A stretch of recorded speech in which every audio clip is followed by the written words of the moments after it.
everyone, my name is Nafisa Nazarali. I'm a managing associate lawyer at Russell Alexander Collaborative Family Lawyers. We post videos about divorce, court cases, parenting time, and other topics related to family law. In today's video, we'll discuss more on preservation orders, when they will and will not be granted. Preservation orders are a mechanism by which one family law litigant's rights to property or the ability to realize on an equalization claim can be protected, essentially placing a security over the money.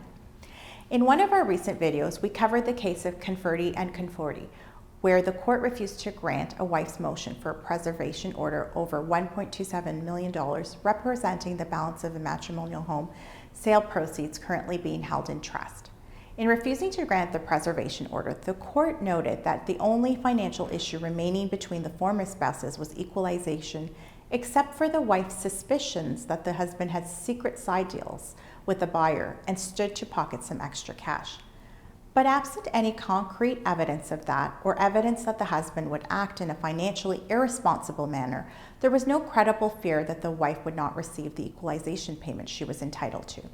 The court drew from prior court rulings to illustrate that the decision to grant an order is usually predicated on there being some sort of risk, for example, where the paying spouse had an alleged propensity to gamble, encumbered the matrimonial home and moved assets to a corporation in which the other spouse had no interest, had seriously failed in his disclosure obligations, and was in substantial default of an order, produced discrepant tax documents, and there was evidence he had diverted funds from the sale of his business property that put them beyond the reach of the other spouse, had disrespected prior court orders to make disclosure, had given money to family members and spent it on unnecessary renovations, structured his affairs improperly or illegally to hide significant amounts of taxable income from the government, threatened bankruptcy, and sold a joint asset without even telling the other spouse.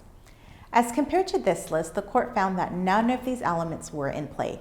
The court also rejected the wife's added arguments that a preservation order should be granted simply because the husband was not in need of the funds. To this, the court said, a preservation cannot be justified based solely on the fact that one party's money is tied up and they need money. While the wife had a right to advance her claims, she was not entitled to security over the funds while doing so. That's it for today's video. Please give us a thumbs up. What are your thoughts on this case? Do you agree with the judge's decision?